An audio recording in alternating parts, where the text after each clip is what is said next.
we'll start our meeting in a couple of minutes. House Bill 53 and House Bill 236. Subcommittee has to do this.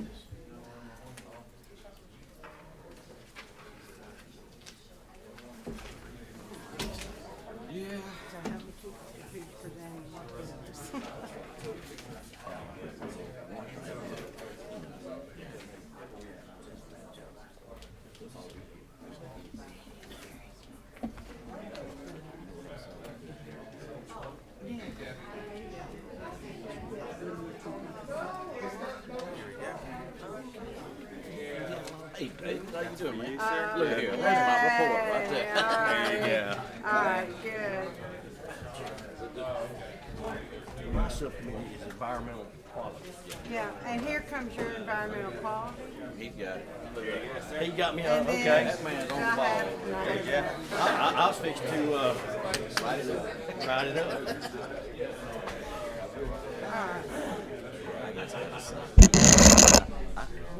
They put me on the bed this last session. I didn't even ask for it.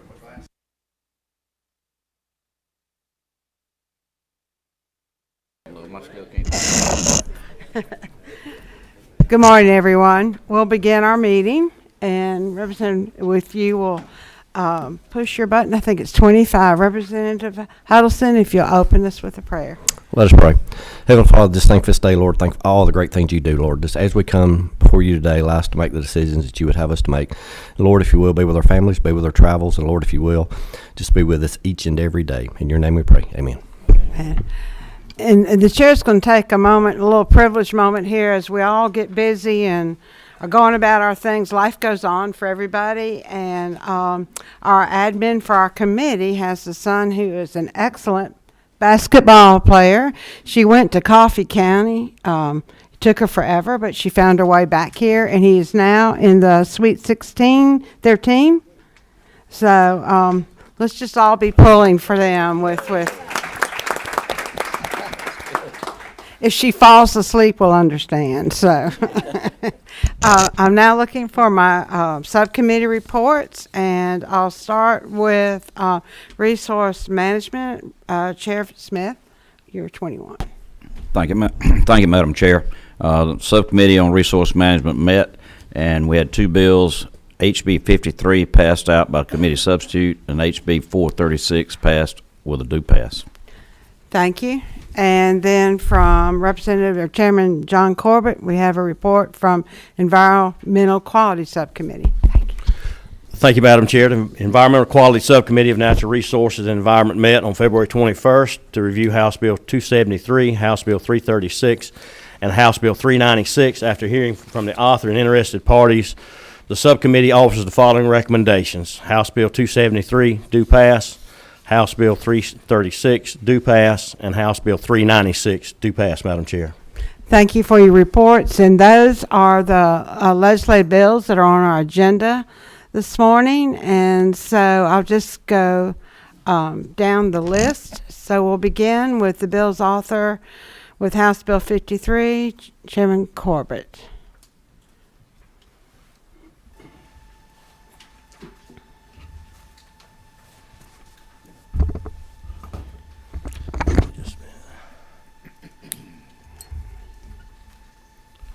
Take me just a second, Madam Chair.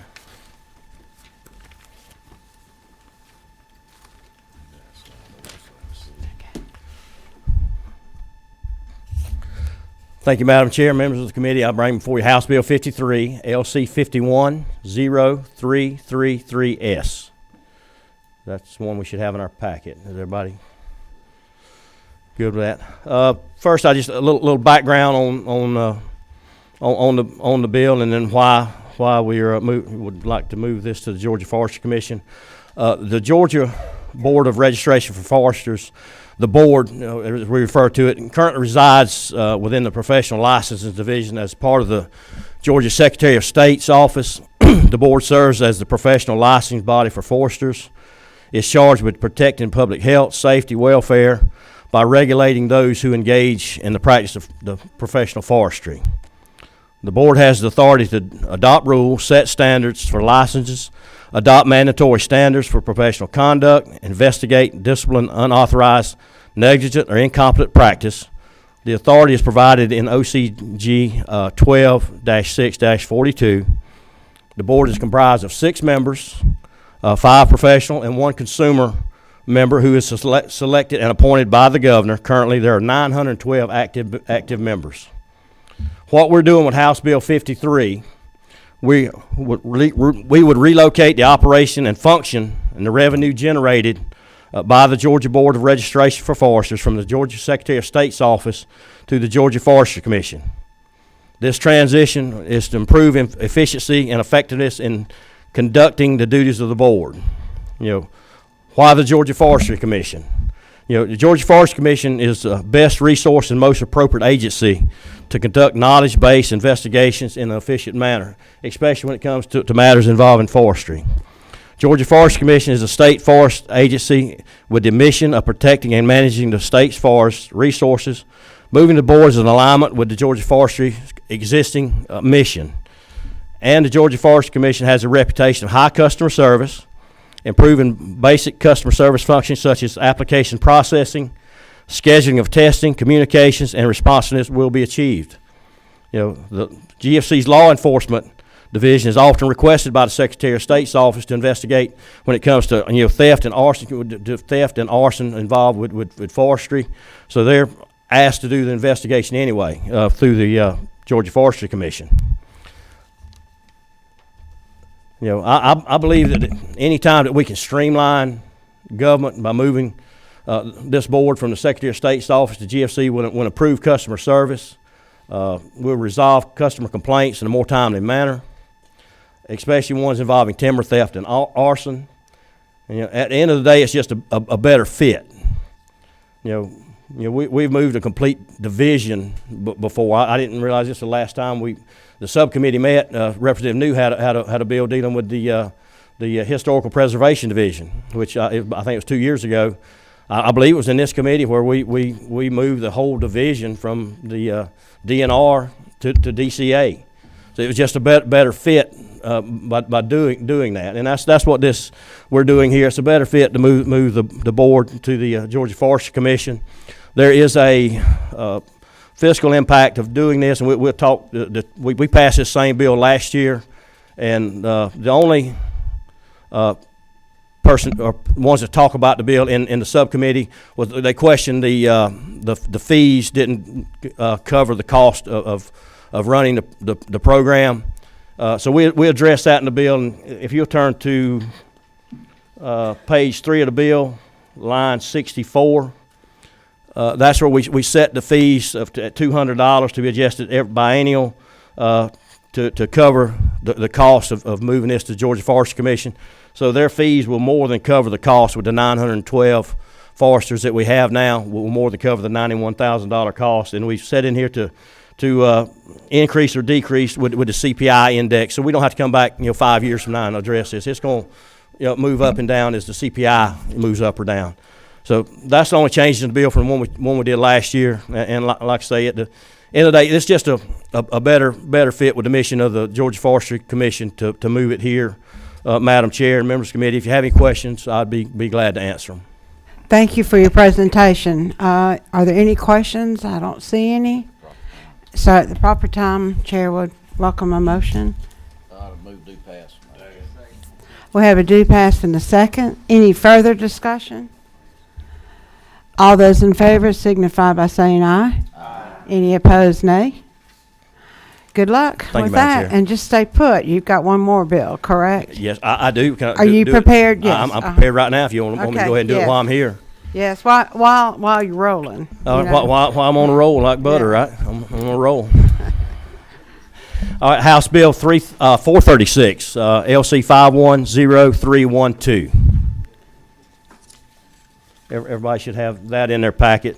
They've been a lot of discussion and talk this session about dealing with surface mining, and so it started me thinking, what do we need to look at the fines if we do have a bad actor? How do we address that in code for the fines? And started looking at this, and if it's an air or water quality issue, those fines are already pretty substantial. But if we have a bad actor who willfully, misrepresents a fact or something on a report that they have to turn in, that fee was pretty low. I mean, it was only up to $100 minimum to up to $1,000 max.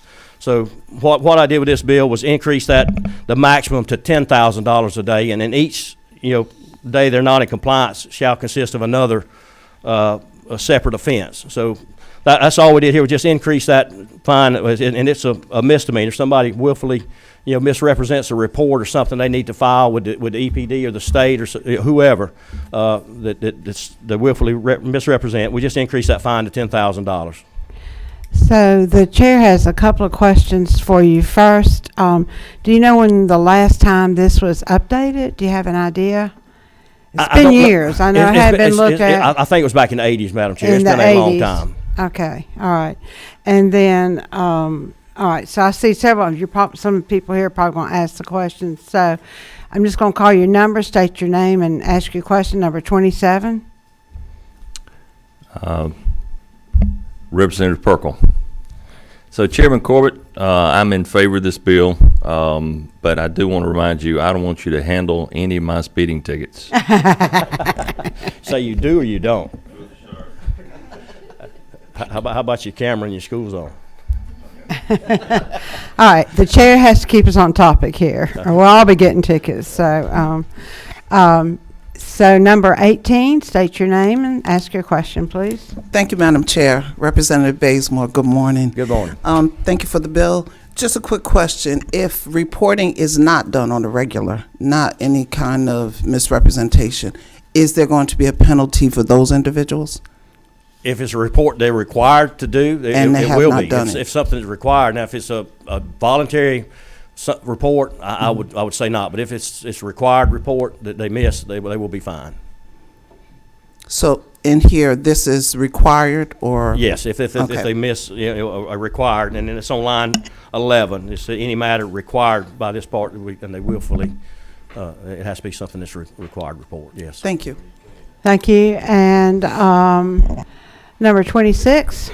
Representative Campbell, could you explain, I don't quite understand the $10,000 fine, each day of noncompliance, so it's not a set 10,000, it's every day of noncompliance is $10,000? Well, it can be up to 10,000. Whatever they determine, if it's egregious enough to be 10,000, then yes. But That's it. if it's not in compliance by the next day is considered a separate offense. So it would be 10,000 the next day as well. Okay, all right, thank you. Does that answer your question? And I have, let's see now, number 19, state your name. I'm sorry, Madam Chair. This just popped in my mind. I'm Debbie Buckner. Good morning. Good morning. How are you? So this is applying to people who have already gone through the mining process and are doing their mining operation and are having to comply with this Georgia requirements for reporting and that kind of thing. It's not if they do anything like provide misinformation during the permitting process. There can't be fined then. I think if it rises to the level of Criminal. criminal, it would apply to this, So this is- even in the process of applying for a permit, yes. Okay. So anything criminal Yeah, can be further Yes. question? Yeah. Sorry. Okay. Any other? So the chair has one final question. So essentially, this fine could accrue, it could build. As long as they're in violation and are not doing their due diligence, then the fine itself accrues. That is correct. Okay, thank you.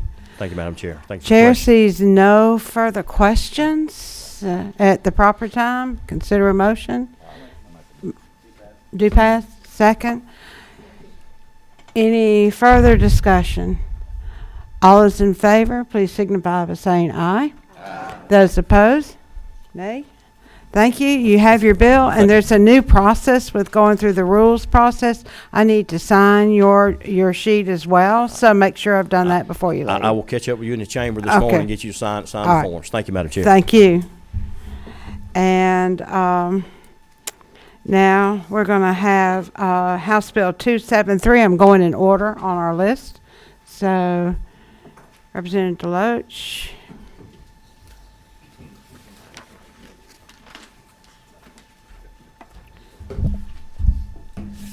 you, Madam Chair. We're working on LC 510293. I always hesitate to say this because normally after somebody says this is merely a housekeeping bill, they drop a 90-page bill on you, and you always kind of wonder about that. Well, the chair has a comment. If that happens, we'll go to the ethics chair with our complaint. I'm sure he'd be happy to take care of that. Section 1 of this bill really is housekeeping. It's simply changing the date by which their criminal penalties for violations, and it says for those regs in effect on January 1/22. That's the current law. We're just changing that to 2023. So that's obviously a simple update. Section 2 deals with the Sapelo Island Heritage Authority, and it allows the governor to appoint a designee to act for him because the governor is a member of that authority. In fact, he's currently the chair. It also adds an additional resident of the community of Hog Hammock, which is the old community on Sapelo Island. Many of you are familiar with that. And finally, on line 40, currently, the governor serves as the chair of that commission, and the commissioner serves as the vice chair, and we're simply flipping those around and making the commissioner the chair and the governor the vice chair. We discovered that there were times that the governor had other things to do and wasn't able to be there. That's what the bill does. I'll be glad to answer any questions. All right, I don't see any questions here. All right, if you'll, a motion? All right, yes, we have a motion and a second. Any further discussion? All those in favor, please signify by saying aye. Any opposed, nay. I believe I'm going to ask the ethics chair to carry my bills from now on. That was Thank too you, Madam easy. Chair. Thank you. We have House Bill 336. Representative Cox, is he here? Will someone do a prompt to see if... Okay, all right, thank you. So we'll move on to our patient person in the audience, Representative Vance, to present the bill. The other Vance. Still puts me in pretty good company. So you have one vote, sir. So. Yes, ma'am. Madam Chairman, committee. House Bill 396 LC 460551 is just a bill to add the president of Georgia College and State University to the Oconee Greenway Authority. That authority was created by the state in 2006, and I know it's taken almost 20 years, but they inadvertently left the president of Georgia College off of this when they added the president of Georgia Military College. Georgia College does a great deal of environmental education in that area, and we're asking that the president of Georgia College be put on the Oconee Greenway Authority.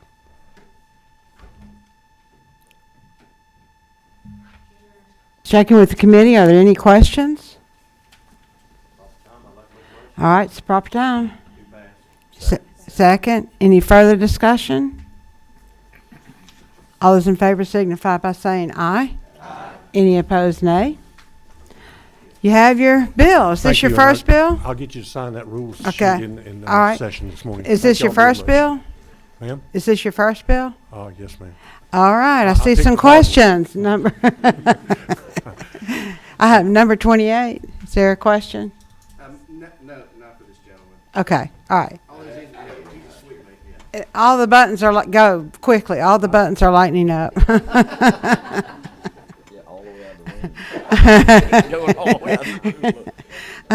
So number 28. Yes, ma'am, Madam Chair. I talked to Representative Cox. He's leaving. He was on the way en route from another meeting committee. He should be here any second, any minute. But All he right. was leaving another committee meeting. All right, thank you. Thank you for checking.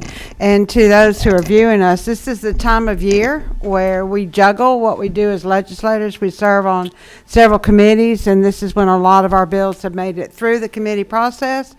And I'll give you a chance to catch your breath. So anyway, we run from committee to committee, especially when we have votes and bills to present. So I want to know what your time was on running from one meeting to the next before you present your bill. Thank So- you, Representative, for letting me, I think, So- 2 minutes, maybe? So catch your breath. Fourth floor in the Capitol. Sorry. Oh, that's impressive. All right. So catch your breath. You have Thank a you. second. I'm good. Just I'm okay. catch your breath. And when you get a chance, we're going to be looking at House Bill 336. Okay. You Chair ready? Lady- Yeah. Okay. Yes, ma'am. Chair Lady, thank you so much. House Bill 336. It's really simple. It's basically about refrigerant for air conditioners. If you like air conditioning, then you'll like the bill.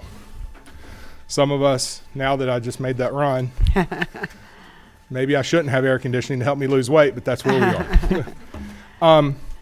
In a nutshell, we have current code in the state of Georgia that as manufacturers are moving forward with new technology and refrigerant, that our code doesn't allow for those products to be used in new construction.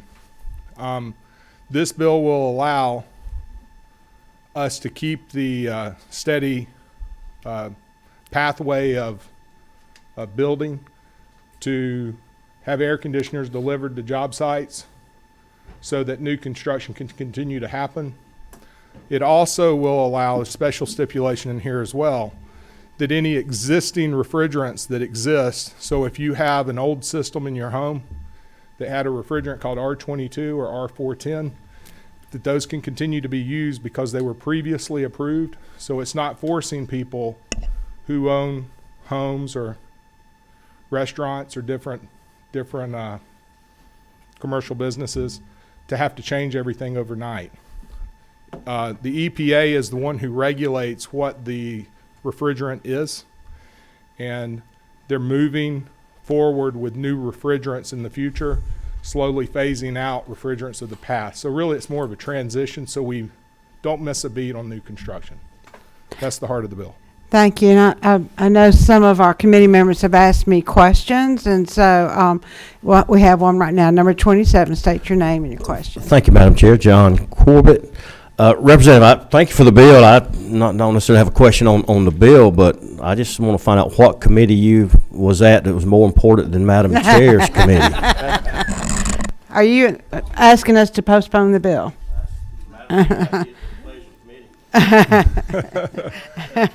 No, we're giving you a hard time. I was,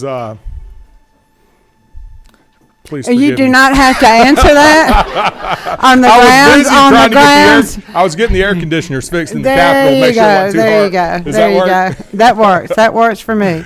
All right. So you probably don't want to bring a bill before this committee again, or remember the ones who asked you questions here and get them later. Sure. I'll mark that. Check. Yes. So number 7, you have a question? Thank State you, your Madam. name. Thank you, Madam Chair. I'm Representative Viola Davis, and I have a large number of elderly citizens that have the older models, and I like this bill in that it'll give them time, right? Give them time where they don't have the money to buy the new units right now, so it'll give them time to transition. So I do like your bill. Thank you. It's going to save a lot of my people in my community money. Sure, and I concur 100%. That was a major concern of mine was the elderly homeowners. No content. But I concur completely, and that was an intent. And you have a lot of contractors that have stocked inventory and prepared to service those units, so we want to make sure that they're not forgotten with all their investments in servicing people. So thank you. Thank you. And then is there another question? And number 14, state your name, then your question. Thank you, Madam Chair. I'm Representative Carl Gilliard. Representative, I have 2 questions. will this code affect us on crossover when they're applying the coolness of the air as the night goes on to try to apply pressure to us to get out of there? Well, fortunately, I'm somewhat familiar with HVAC because this is an industry, restaurant industry is something I've been in for 30 years. So if we need to help increase pressure on the other side, could be your huckleberry to go figure out how to do that and cause the Senate to not have the air conditioning that they may need, and I'll make sure we're taken care of. Well, thank you. The gentleman knows from which he speaks. Thank you. I want to thank you for this bill. There, as so many seniors and residents that do not have the have and the have-nots, that have outdated and antiquated equipment, this will definitely help their cause to lessen the pressure and to give them a better experience of being able to live. Thank you for this bill. Yeah, thank you. Thank you. Chair sees no further questions. This is the proper time if there's a motion. All right. Any further discussion? All those in favor signify by saying aye. Aye. Any opposed, nay. You have your bill. And you need to run to rules. No. I know. I'm teasing. You have to have me sign your bill, your rules request now form. Yeah.